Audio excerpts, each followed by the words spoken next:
오늘 최소한 3번 읽죠. 교독하면 3번 읽고요. 설교 전에 읽고, 설교 중에 읽고. 최소한. 왜냐하면 목사는 성경으로 그리스도를 증언해야 되기 때문에 말씀만 전한다 생각해서 나머지는 조금 살붙이는 정도입니다. 그렇게 하시기를 바랍니다. 자, 요한복음 6장 1절에서 15절 말씀 제가 봉독합니다. 그 후에 예수께서 디베라의 갈릴리 바다 건너편으로 가시매 큰 무리가 따르니 이는 병자들에게 행하시는 표적을 보았음이라. 예수께서 산에 오르사 제자들과 함께 거기 앉으시니 마침 유대인의 명절인 유월절이 가까운지라. 예수께서 눈을 들어 큰 무리가 자기에게 오는 것을 보시고 빌립에게 이르시되 우리가 어디서 떡을 사서 이 사람들을 먹이겠느냐 하시니 이렇게 말씀하시면 친히 어떻게 하실지를 아시고 빌립을 시험하고자 하심이라. 빌립이 대답하되 각 사람으로 조금씩 받게 할지라도 200데나리온의 떡이 부족하리이다. 제자들 하나 곧 시몬 베드로의 형제 안드레가 예수께 여짜오되 여기 한 아이가 있어 보리떡 5개와 물고기 2마리를 가지고 있나이다. 그러나 그것이 이 많은 사람에게 얼마나 되겠사옵나이까. 예수께서 이르시되 이 사람들로 앉게 하라 하시니 그곳에 잔디가 많은지라 사람들이 앉으니 수가 5,000명쯤 되더라. 예수께서 떡을 가져 축사하신 후에 앉아있는 자들에게 나눠주시고 물고기도 그렇게 그들의 원대로 주시니라. 그들이 배부른 후에 예수께서 제자들에게 이르시되 남은 조각을 거두고 버리는 것이 없게 하라 하시므로 이에 거두니 보리떡 5개로 먹고 남은 조각이 12바구니에 찼더라. 그 사람들이 예수께서 행하신 이 표적을 보고 말하되 이는 참으로 세상에 오실 그 선지자라 하더라.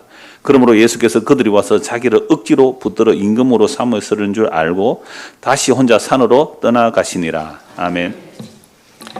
오늘 이 본문으로 오병이어라는 제목으로 말씀을 나누겠습니다. 지난주에 본 말씀은 요한복음 5장 39절 중심으로 보았는데요. 예수님께서 친히 말씀하셨죠. 모든 성경은 누구에 대해서 증언하는 거예요? 예수. 모든 성경은 예수를 증거해요. 그래서 예수님께서 모든 성경을 할 때 이 모든 성경은 어떤 성경이에요? 구약. 예수님 당시는 신약이 있어요? 없어요? 없어요. 그래서 모든 성경이라면 율법. 그래서 성경 전체를 말 때 그냥 율법이라고 해요. 좀 더 줄이면 율법과 선지자라고 그래요. 좀 더 세분하면 율법과 선지자고 시편이라고 그래요. 좀 더 세분하면 역사서도 포함될 수 있죠. 그래서 모든 성경은 다 예수님에 대하여 증언합니다.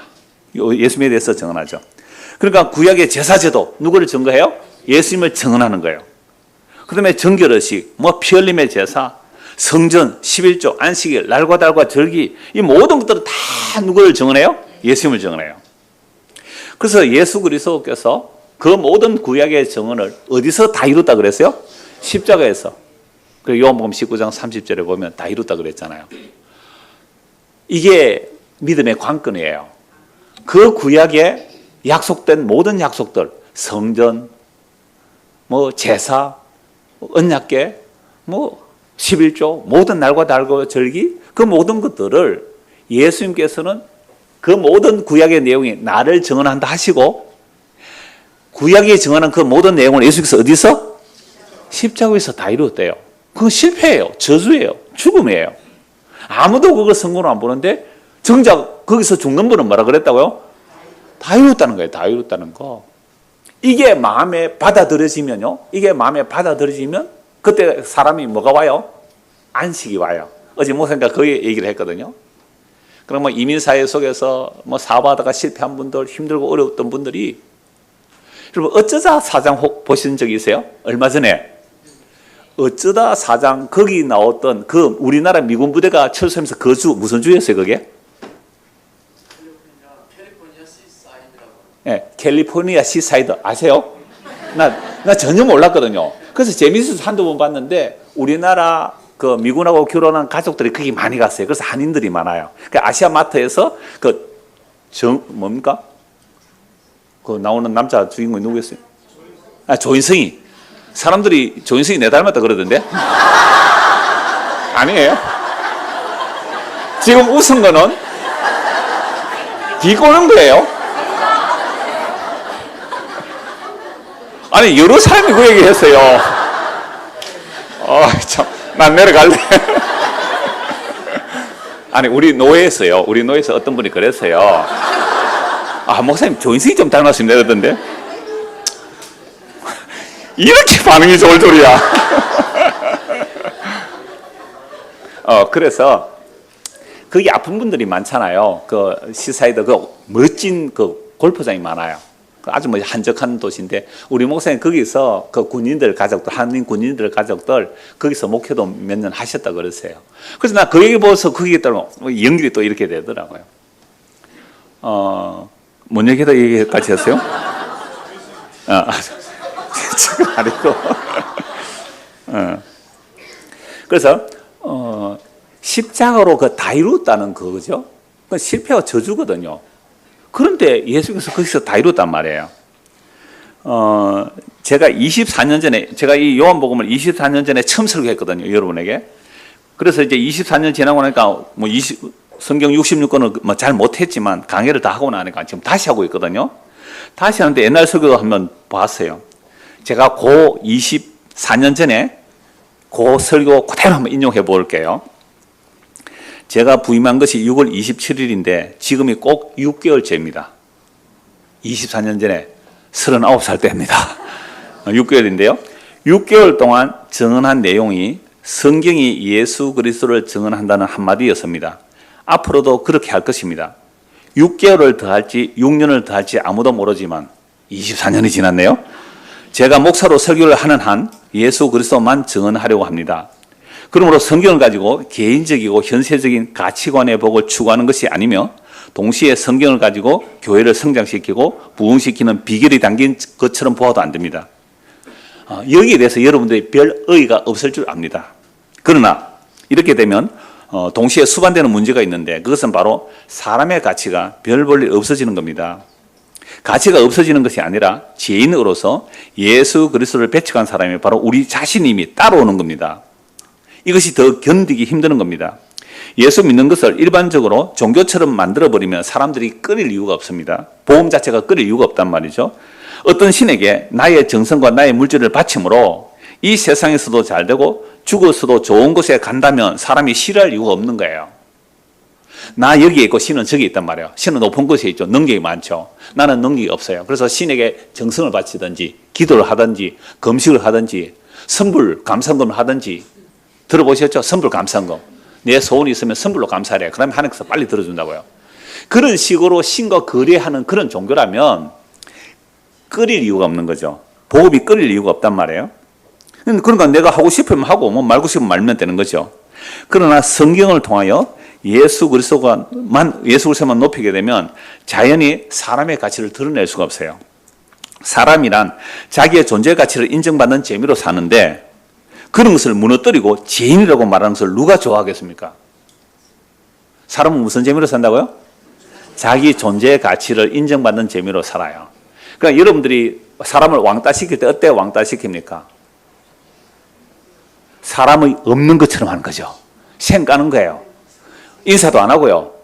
그러니까 사람이 없는 투명인간 취급해버리는 거죠. 못 견디죠, 사람들이.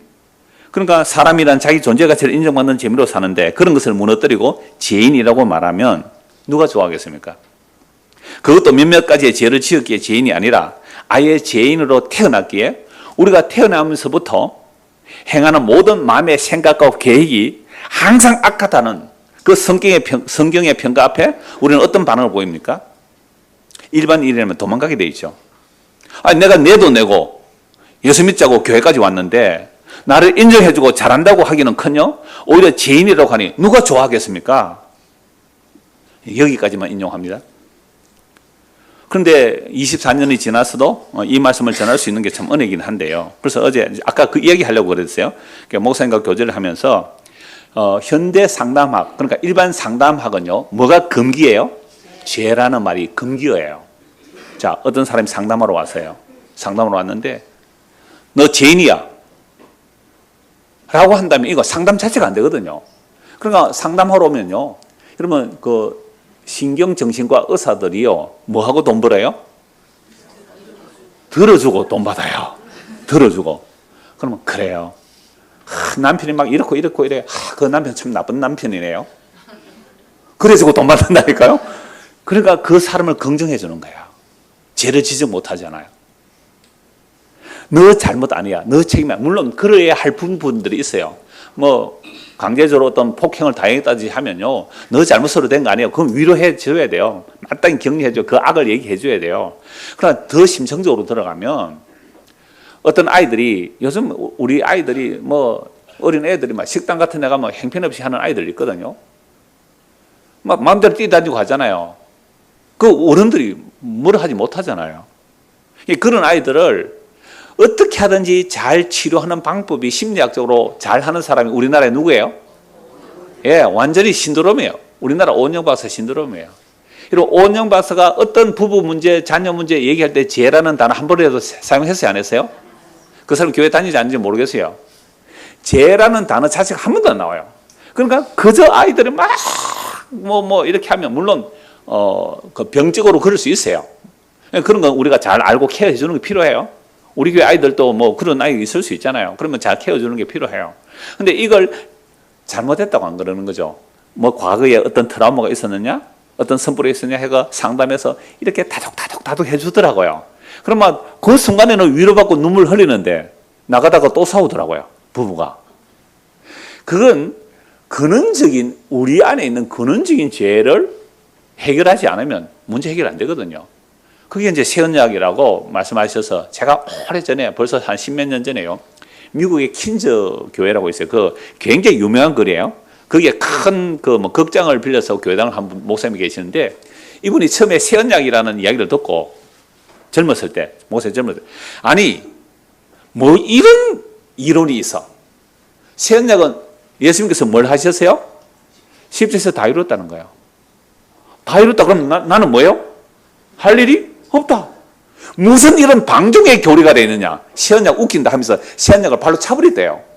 근데 이분이 오래 목회를 하니까 미국은요 마약이 얼마나 엄청난지 아시잖아요. 오래 하니까 사람들이요 아무리 위로 치유 도닥도닥거리줘도요 안 바뀌는 거예요.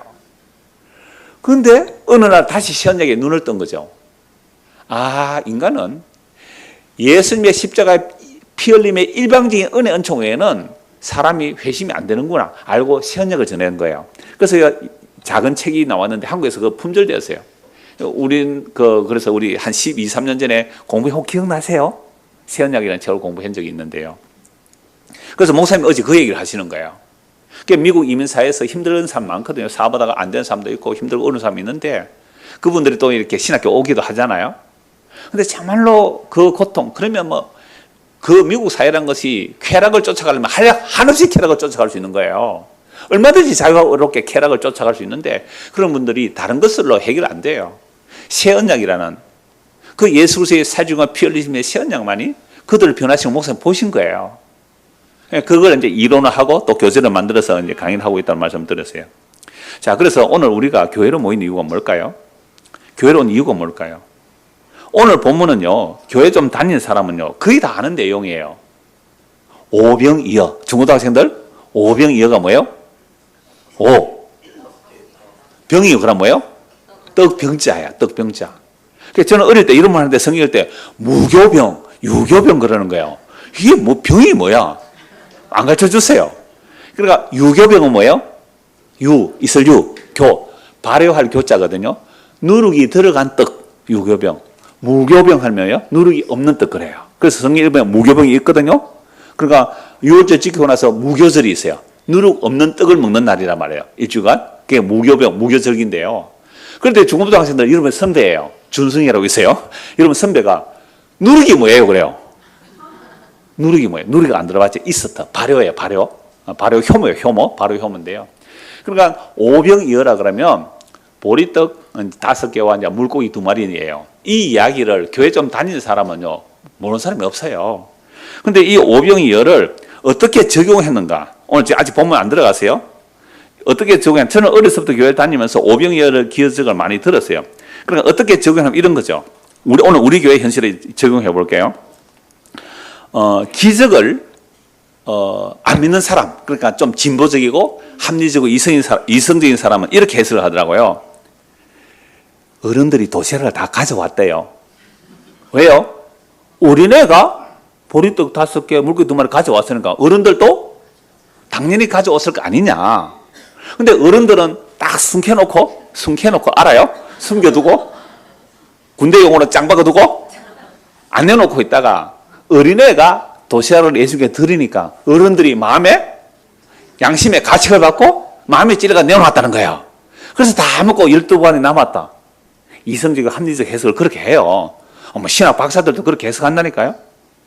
예수님께서 물 위로 걸은 게 아니라 물가로 걸었는데 저 멀리서 보니까 물 위로 걷는 것처럼 보여서 이렇게 해석해요. 진짜로 신학 박사들이, 특히 미국의 박사들이 그렇게 많이 해요.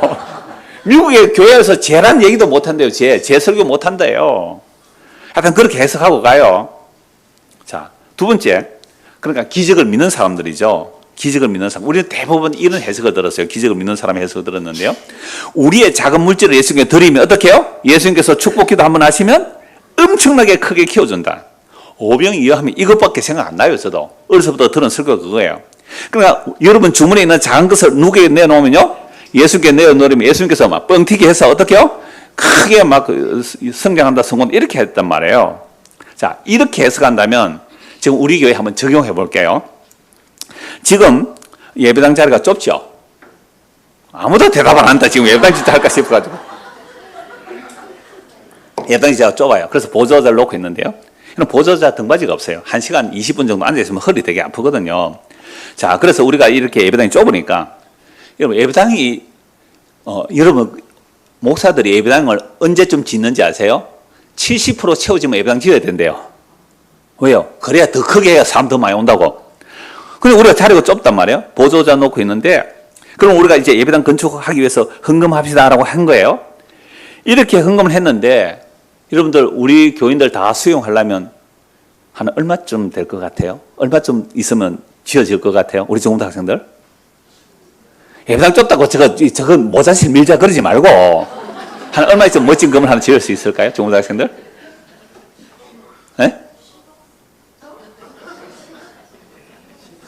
저 시골에서 살아서 그래요. 저 경주 산림은 꼴짝이 사니까 10억, 20억 하고죠. 네? 138억 정확합니다. 이야, 정확하네. 138억 나와요. 구체적으로 138억 나오세요. 자, 138억이 목표예요. 예배당을 지으려면, 그죠? 연보를 했는데 138만 원 나왔어요. 돼요, 안 돼요? 어떻게 해야 되겠어요? 담임 목사님이에요, 그러면. 아니. 138억이 나와야 되는데 138만 원만 연보로 한 거예요. 우리 건축하기 위해서 예배당 건축을 하려면 138만 원만 나왔어요. 어떻게 할래요? 은행 대출. 은행 대출한테요? 중학생 머리에서 이렇게 나옵니다. 믿음이 없네요. 예수님께 바쳐야죠. 예수님께 138억이 나와야 되는데 138만 원밖에 안 나와서 예수님 이거 축복해 주세요. 예수님 기도 한번 하면 얼마가 돼요? 38억 하고도 남아야 되잖아요. 12번이나 남아야 돼. 한 12억 좀 남아야 돼요. 이렇게 해서 밀어붙이는 거예요. 전 많이 들었거든요. 그런 간증도 많이 들었고요. 우리가 옛날 지하 예배당에 있을 때요, 지하이기도 하고 누수도 있었죠. 그때 뭐 종교부지 나오는데 떨어지기도 하고 뭐 그랬는데요. 그래서 비가 많으면 강단 뒤에 물이 뚝뚝 떨어졌어요. 그래서 이사도 한번 해보자 해서 이제 그때 건축헌금을 한 적이 있어요. 그 당시에 어때 뭐 전세로 가려고 해도 뭐 한 2, 3억 원 돼야 어때 건물 전세라도 들어갈 수 있는데, 연보를 한번 했더니 한 2천만 원 정도 나온 걸로, 오래된 기억인데요. 한 2천만 원 나온 걸로 되었어요. 아니, 뭐 전세 가려고 한 2, 3억 원 있어야 되는데 2천만 원 연보를 했으니까 작정이죠. 그것도 작정인데요. 그때는 당해가 없었거든요. 그래서 뭘 회의를 하려면 재직해서 회의를 해야 되는데 어떻게 할까요? 이거 목적 헌금이기 때문에 이 연보는 뭐 우리가 이사를 못했으니까 돌려드려야 됩니다 하니까 재직해서 예, 좋습니다 이랬어요. 다 돌려드렸어요. 그러니까 한두 사람은 아마 안 돌려받은 걸로 알고 있어요. 미리 연보한 사람은 안 돌려받은 걸로 아는데요. 그때부터 소문이 난 거예요. 창원늘 푸른교에서는 헌금도 돌려주더라.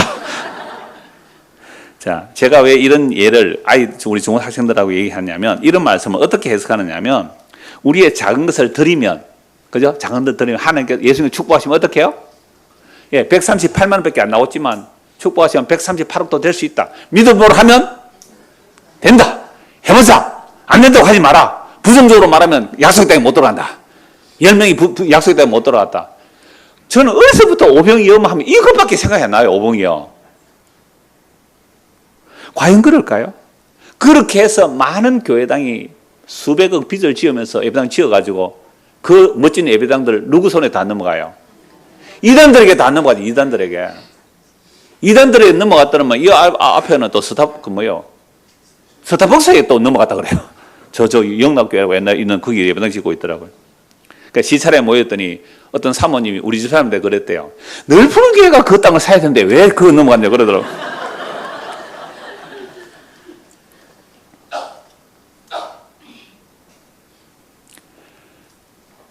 이렇게 말씀드리니까 목사님 그러면 예배당을 건축할 마음이 전혀 없습니까? 아니요.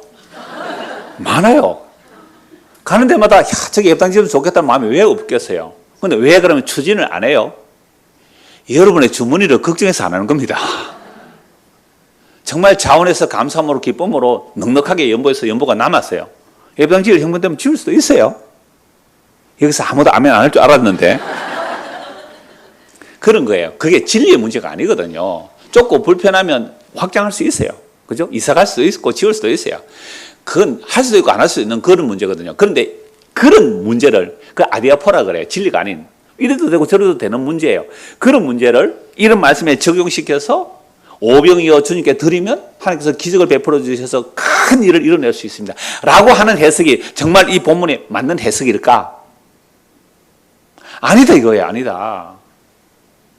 이렇게 해석해버리면 뭐가 안 나와요? 예수님이 증인이 안 돼요. 예수님이 증거가 안 돼요. 예수님께서는 오병이어 기적을 통하여 섞는 양식이 아니라 섞지 아니할 양식을 주겠다고 이 말씀 하시는데 사람들은 뒷부분 다 빼버리고 오병이어 기적 일으켜서 우리가 작은 것들에서 크게 하나님께서 우리를 쓰실 거다. 이런 식으로 한다면 이건 성경을 가지고 완전히 사람의 욕망들을 채워주는 우상숭배 현장이 되어버리죠. 그래서 오늘 본문 1절 2절 보십시오. 오늘 본문 1절 2절입니다. 그 후에 이 그 후란 말은 언제예요? 38년 된 병자를 고쳐주셨죠. 사람들이 얼마나 놀랐을까요? 그러니까 바로 직후는 아니겠죠. 며칠이 될 수도 있고 몇 달이 될 수도 있는 거죠. 그렇게 38년 된 병자를 고쳐주시고 예수님이 누구신지 말씀하시잖아요. 그래서 모든 성경이 나를 증언하신 그 후입니다. 그 후에 예수께서 디베라의 갈릴리 바다 건너편으로 가시며 갈릴리는 호수이지만 크기 때문에 바다라고 불러요. 디베라는 로마 시대에 붙여진 이름인데요. 디베라 도시를 이름을 따서 디베라 갈릴리 바다 건너편으로 가시며 큰 무리가 따르니 이는 병자들에게 행하시는 표적을 보았습니다. 큰 무리가 예수님께서 바다를 건너가시는데 사람들이 또 그 길로 따라가세요. 큰 무리가. 왜 따라갔습니까? 병자들에게 행하시는 표적을 보았다. 38년 된 병자만 고쳐주신 게 아니거든요. 여러 병자를 고쳐주셨어요. 그러니까 사람들이 막 수많은 무리가 예수님을 따라갔습니다. 표적, 어떤 이적, 기적을 보려고요. 자, 3절입니다. 예수께서 산에 오르사 제자들과 함께 거기 앉으시니 마침 유대인의 명절이 유월절이 가까운지라.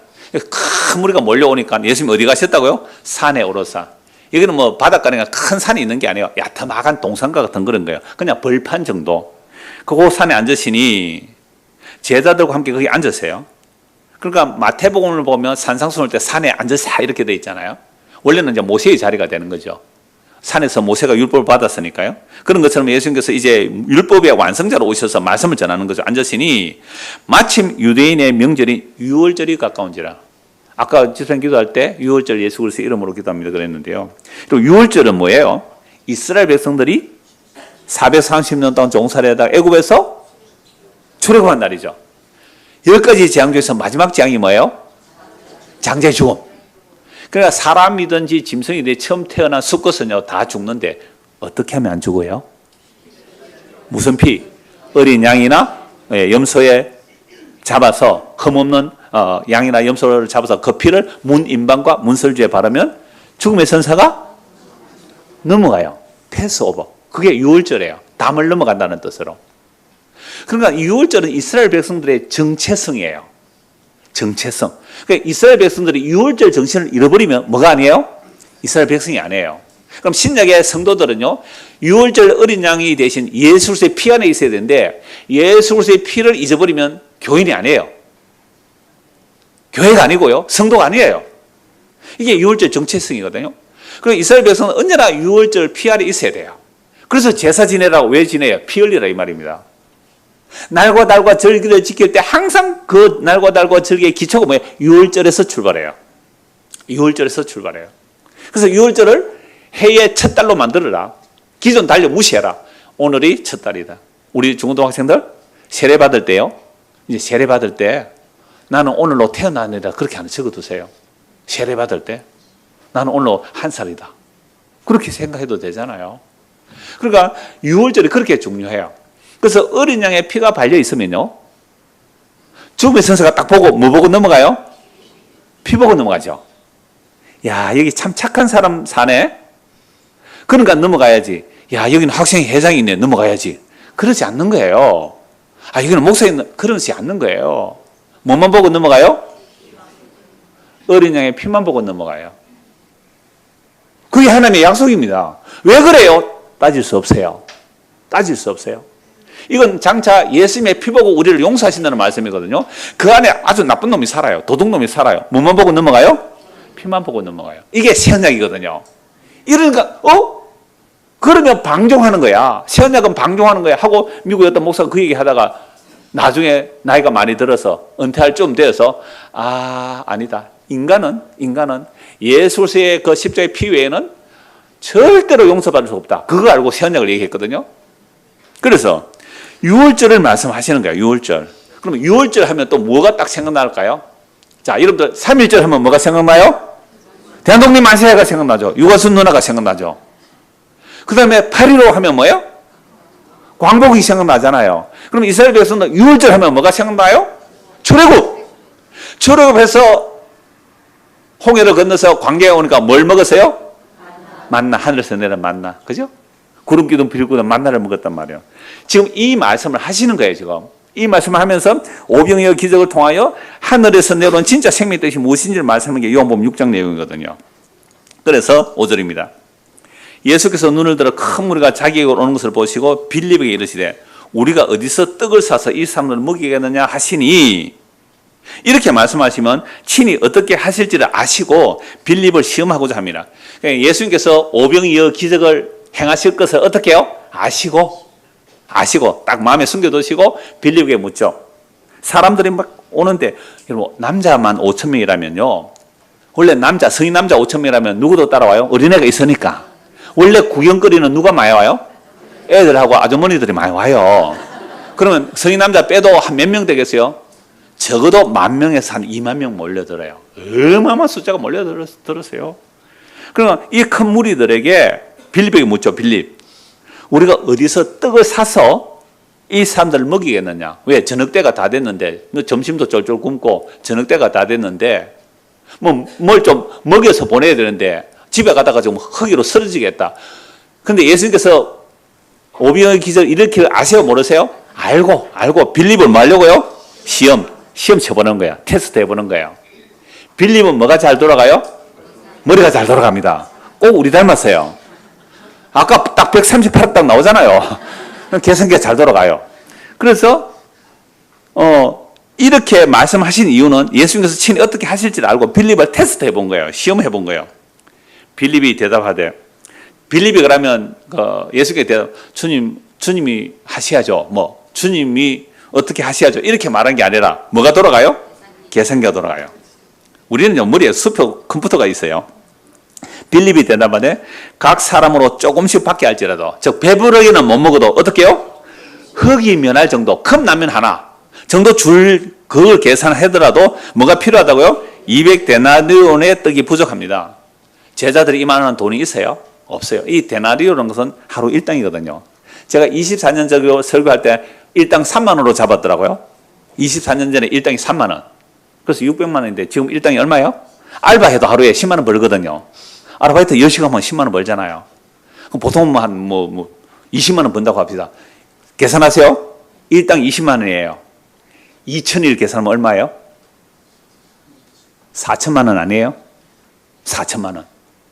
4천만 원이 있어야 5천 명에게 흙이 면할 정도 컵라면 하나 돌릴 수 있습니다. 라고 한 거예요. 빌립의 계산이 돌아간 거죠. 자, 그러고 있는데 제자 중 하나고 시몬 베드로의 형제 안드레가 예수께 여짜오되 여기 한 아이가 있어 보리떡 5개와 물고기 2마리를 가지고 있습니다. 그러나 그것이 이 많은 사람이 얼마나 되겠습니까? 안드레가 너희, 예수님께서 또 다른 본문에 보면 너희가 뭐가 있느냐라고 물었어요. 그러니까 안드레가 찾아오겠죠. 그런데 이게 얼마나 되겠습니까? 여러분, 이거 옛날 24년 설교할 때 저는 이 사건이 더 절망이라고 봤어요. 왜냐하면 아까 그랬잖아요. 138억이 있어야 예배당 하나 짓겠는데 우리 돈이 얼마밖에 없어요? 138만 원밖에 없어요. 시도를 해야 돼요? 말아야 돼요? 오병이의 기적을 믿으십시오 하고 시작하면 망한단 말이에요. 그러니까 이건 더 절망이에요. 이거 어느 코에 갖다 붙이겠어요? 어른들 그러죠. 이거 어느 입에 갖다 붙이겠어요? 그걸 가지고. 분자로, 그죠? 원자 단위로 쪼개면 하나씩 먹을 수 있을까요? 먼지를 먹겠죠. 어떻게 해요, 이걸? 예수께서 이르시되 이 사람들로 앉게 하라 하시니 그곳에 짠디가 많은지라. 이 짠디라는 것은 우리나라 짠디하고는 달라요. 그냥 풀이에요, 풀. 그래서 다른 복음서에는 풀은 짠디인데 풀은 초장이에요. 풀은 초장. 뭔가 생각나죠? 예, 선한 목자가 생각나잖아요. 양들을 푸른 초장 인도하시고 앉게 하시는 거예요. 그런데 이 사복음서예요. 사복음서에 무리로 걸으신 사건, 어떤 복음서는 있고 어떤 복음서는 없고 그렇거든요. 그런데 이 오병이의 기적은 사복음서에 다 나와요. 딱 이 한 사건, 오병이의 기적은 사복음서에 다 나온다고요. 아주 중요한 기적이 되는 거죠. 앉은지라 사람들이 앉으니 수가 한 5천 명쯤. 그러니까 성인 남자만 한 5천 명, 20세부터 한 50세까지 수를 계산하니까 한 5천 명쯤 돼요. 그럼 애들 여자들 하면 더 많겠죠. 자, 예수께서 떡을 가져 축사하신 후에 앉아 있는 자들에게 나눠 주시고 물고기도 그렇게 그들의 원대로 주시니라. 그들이 배부른 후에 예수께서 제자들에게 이르시되 남은 쪽을 거두고 버리는 것이 없게 하라 하심으로 이에 거두니 보리떡 5개로 묶고 남은 조각이 12바구니에 찼더라. 그러면 지금 빌립이 계산했을 때에 200데나리온이 있어도 우리 돈으로 하면 한 4천만 원이 있어도 허기를 겨우 면할까 말까 한데 지금 어떻게 먹었어요? 배부르게 먹었잖아요. 뭐로요? 보리떡 5개, 물고기 2마리. 이거 보리떡이라는 것은요, 보통 밀가루가 주식이에요. 그럼 보리떡이, 요즘은 보리떡도 있습니다만, 보리떡은 거칠어요. 거칠거칠해. 좀 가난한 제 음식이고요. 이 물고기도 판매할 수 없는 아주 작은 그런 물고기예요. 아이 도시락 그게 얼마나 되겠어요? 근데 그걸로 예수님께서 먹이시니, 5천 명이 먹고도 12방에 남았다는 거죠. 요 두 가지 이제 의미를 살펴보려고 하는데요. 10절 한번 보세요. 예수께서 이르시되 이 사람도 앉게 하라. 그럼 예수님께서는 빌립에게 물을 때 이미 자기가 어떻게 하실지를 했다고요? 알고, 빌립에게 어떻게 하실지 알고 앉아라 그랬다. 앉아라. 근데 여기 앉아라는 단어 밑에 해석을 한번 보세요. 앉아. 각주 1 밑에 뭐라고 되어 있어요? 헬라어로 기대어 눕게. 유대인들이 음식 먹을 때 자세거든요. 그럼 예수님께서 이들 앉아라 50명 100명씩 둥글게 앉아 있는데 이들은 밥 먹을 때 어떻게 한다고요? 이 보로 같은 거 있으면 이렇게 기대에 앉는 거예요. 식사 이렇게 기대에 앉는 거예요. 근데 공간복음에서는요, 예수님께서 제자들에게 떡을 주시고 제자들이 나눠주니까 막 자꾸 떡이 생기는 거예요. 물고기 생기고. 근데 요한복음에서는요, 제자들이, 그러니까 마테마가 누가는 제자들이 나눠주는 걸로 나오는데 예수님이 제자를 주고 제자들이 나눠준대요. 요한복음에는 예수님이 직접 나눠주세요. 한번 보세요. 예수께서 이르되 이 사람들로 앉게 하라 하시니 그곳에 잔디가 많은지라 사람들이 앉으니 수가 5천 명쯤 되더라. 예수께서 떡을 가져 축사하시고 뭐예요? 감사기도예요. 축복기도예요. 감사하신 후에 앉아있는 자들에게 어떻게 앉아있다고요? 비스듬히 기대에 누워 있어요. 비스듬히 기대에서 식사 자리에 앉아있는 거예요. 나눠주시고 누가 나눠줘요? 예수님이 나눠주시고 물고기도 그렇게 그들의 원대로 주시는. 물론 그 많은 사람을 예수님 혼자 다 못 나눠줬겠죠. 이제 그림을 한번 그려보세요. 머릿속에. 지금 어떤 풍경이에요? 예수님이 떡을 어떻게 해요? 나눠주는데 어떻게 나눠줘요? 비스듬히 누워있고 가서 대접하는 거예요. 얼마나 놀라워요. 천지를 창조하신 하나님이, 천지를 말씀으로 창조하신 하나님이 비스듬히 누워있는 그들에게 음식을 가지고 와서 주시는 거예요. 누가 종의 모습이에요? 예수님이 종의 모습이에요. 예수님이 종의 모습이에요. 이거요. 너 어디 갔다 오니? 화장실. 미리 갔다 온네, 다음에. 나이가 한 60 넘으면 내 이해한다. 그러니까 지금 젊은 사람 미리 갔다 오세요. 왜냐하면 다른 사람이 방해가 되거든. 그치요? 오케이. 좋아요. 그런데 사는 것보다는 갔다 오는 게 좋고, 그죠? 중요할 때, 뭐라 그랬어요? 천지를 창조하신 하나님이 어떻게 하셨다고요? 종으로 섬기러 오신 거예요. 떡을 나눠주는데 이거요 3월 마지막 주에 볼 수 있어요. 여러분들 성찬식 할 때 목사님이 기도해요. 떡과 포도주 두고요. 그리고 장로님들이 여러분들에게 나눠줄 거예요. 세례받은 분들에게 나눠주는데 그럼 어떻게 해요, 여러분들은? 이렇게 앉으세요. 이렇게 한번 드셔보세요. 저는 어제요 이 말씀 보다가 이 상상하다가 와 이게 하나님 나라다. 이게 하나님 나라다. 천지를 창조하신 하나님이 사람이 비스듬하게 누워서 이제 밥 먹을 준비하고 있는데 예수님이 갔다가 떡을 나르는 거예요. 예수님이 고기를 나르시는 거예요. 이게 무슨 이야기예요? 자신의 살과 피를 친히 주시러 오신 거예요. 요한복음 6장 48절 보십시오. 6장 48절. 내가 곧 생명의 떡이니라. 너희 조상들은 광야에서 만나를 먹어서도 죽었거니와 이는 하늘에서 내려오는 떡이니 사람으로 하여금 먹고 죽지 아니하게 하는 것이라. 나는 하늘에서 내려온 살아있는 떡이니 사람이 이 떡을 먹으면 영생하리라. 내가 줄 떡은 곧 세상의 생명을 위한 내 살이라 하시니라. 그럼 오병이어 기자 왜 이렇게 했어요? 내가 하늘에서 내려온 진짜 살아있는 떡이라. 내 살을 먹고 내 피를 마셔야 내가 영생한다. 이걸 위해서 오병이어 기적을 일으키신 거예요. 근데 오병이어 기적 가지고 예수의 살과 피를 주러 오셨다는 이 말씀 안 하고 보리떡 5개 물고기 2마리 드렸더니 뻥튀기에서 크게 복을 받았다. 이게 과연 설교할 내용이에요? 그게 과연 성경으로 예수 그리스도를 증언한 거예요? 물론 예수님이 하신 일이에요. 그러나 그게 과연 십자가에서 다 이뤘다는 예수님을 증언하는 거예요? 여러분 천지를 창조하신 하나님이 자신의 살을 자신의 피를 우리에게 주시려고 십자가를 지셔서 살찌고 피를 흘리셔서요. 우리는 그걸 먹는 거예요. 오늘 교회당에 왜 왔어요? 석을 양식요? 딴 데 가서 찾으세요. 보암직, 먹음직, 세상의 영광요? 그거 딴 데 가서 찾으세요. 우리가 모인 것은 한 가지뿐이에요.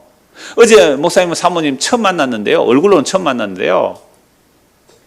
10년 지기보다 더 편했어요. 정말 편했어요.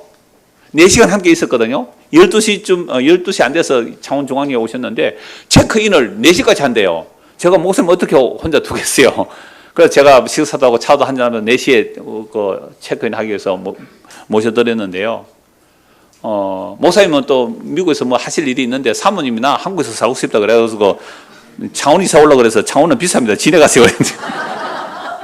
그러니까 진해도 한 바퀴 보고 그랬는데 모르겠어요. 아직 정하지는 않았어요. 1년 동안 지켜보고 하신다고 그랬는데요. 제가 이 말씀하는 이유는요. 처음 보는 분이잖아요. 나이가 저보다요 9살 많으신 분이에요. 9살 많으신 분이에요. 세대 차이 나요 안 나요? 하나도 안 나세요. 기쁘고 편했어요. 기쁘고 편했어요. 그래서 어제 사모님 문자가 왔어요. 목사님 오늘 시간도 많이 내시고 토요일 바쁘신데 감사합니다. 그래서 제가 딱 답을 그래서 기뻤습니다. 여러분 교회 오면요 안 기쁘면 오지 마세요. 그냥 기뻐야 돼요. 어떤 기쁨요? 천지를 창조하신 하나님이 자신의 살과 피를 우리에게 주시는데 그거 받아먹는, 그거 성김을 받는, 그게 예배예요.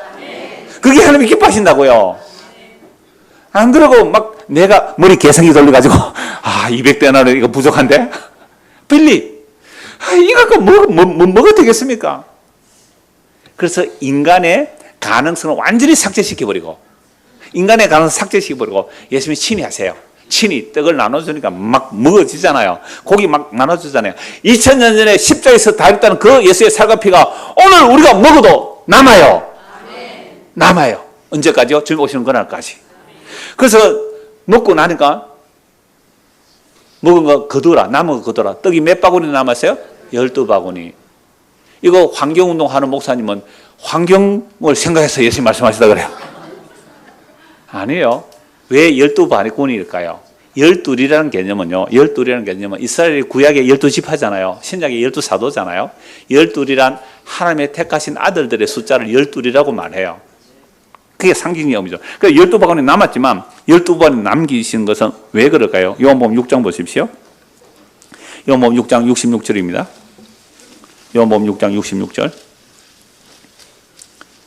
그때부터 그의 제자 중에서 많은 사람이 떠나가고 그러니까 오병이어 기적을 보고 막 따라왔는데, 이게 다음 주에 또 말씀드리겠지만은, 그거 먹어도 죽는다. 그러나 하늘에서 내려온 떡, 날 먹어라. 그러면 산다니까 사람이 다 떠나가 버렸단 말이에요. 자기가 무슨 우리가 살고 피를 주냐 하고 다 떠나가 버렸어요. 그때부터 그의 제자 중에서 많은 사람이 떠나가고 다시 그와 함께 다니지 않는 거예요. 저 예수는 미쳤다. 다시는 안 따라갔단 말이에요. 예수께서 누구에게요? 열두 제자에게 이르시되 너희도 갈래?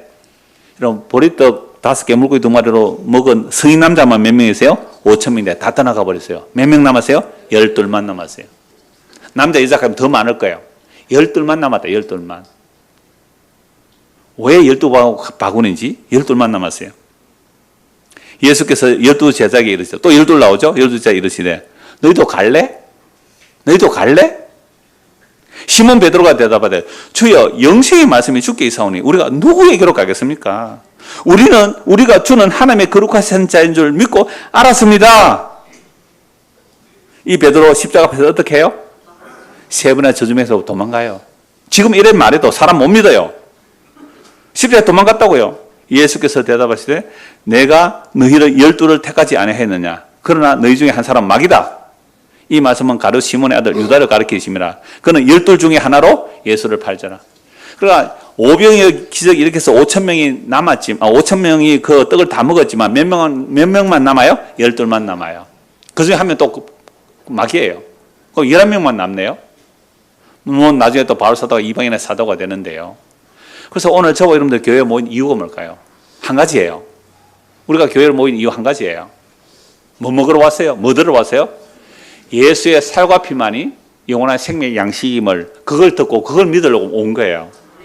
그거 듣고 딱 한 가지예요. 딴 이유 없어요. 딴 이유 없어요. 그거예요. 그랬는데 유대인들 이거 전혀 못 알아들어요. 14절 15절 보십시오. 오늘 보면 14절 15절. 그 사람들이 예수께서 행하신 이 표적을 보고 말하되 이는 참으로 세상에 오실 그 선지자라 하더라. 유대인들은 뭘 알아요? 만나 사건 알잖아요. 표적 기적 알잖아요. 이야, 이 예수만 모시면 이제는 뭐는 해결되었다? 먹는 문제 해결되었다. 여러분 지금 그 국회의원 선거한다고 그죠? 막 시끄럽잖아요. 서로 국회 많이 되려고. 사람들이 맨날 자기들은 다 누구 위한다 그래요? 국민을 위한다고. 야당도 국민을 위한다. 여당도 국민을 위한다. 제3정당도 국민을 위한다. 여러분 국민을 위하는 정당들 봤습니까? 없어요. 그러네요. 또 그러니까 바보야. 경제가 우선이야. 이게 미국 정치가에서 나온 말이에요. 그러니까 미국이든 한국이든 어떤 나라든 간에요. 먹고 사는 일이 가장 중요하다는 말이에요. 그래서 대통령이나 국회의원 나올 때 항상 무슨 얘기해요? 예, 경제 문제야, 경제 문제. 근데 예수님께서 오병이어 기적 일으키니까 그 5,000명이 예수님을 뭐로 삼으려고 해요?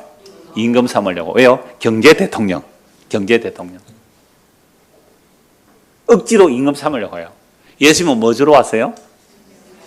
성는 양식 아닌 생명 양식 주러 왔는데 자신은 살찌고 피 흘려 주러 왔는데 사람들은 예수를 썩을 양식 주는 예수로 추앙하려고 해요. 썩는 양식 주는 예수로 추앙하려고 해요. 왕으로 삼으려고 해요. 예수님은 어떻게 해요? 도망갑니다. 15절 보십시오.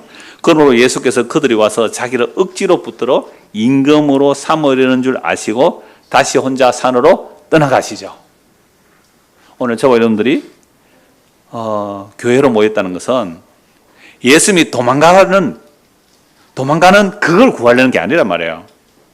그러니까 보암직하고 먹음직하고 세상의 영광이 되는 것 그거 주로 안 오셨어요. 섞는 양식 아니에요. 그래서 이제 다음 주에 볼 거 조금 더 말씀을 미리 들어놓을게요. 제자들 보고 빨리 배 타고 도망가라 그러죠. 제자들 보고 도망가라. 바다 건너가요. 그래서 예수님께서 바다 위로 걸어오셔서 제자들 배에 타서 건너편을 가는데 그 다음날 그 떡 먹었던 사람들이 또 어떻게 해요? 또 따라와요. 왜 따라왔을까요? 왜 따라왔을까요? 예, 섞는 양식 보고 따라온 거예요. 25절 보세요.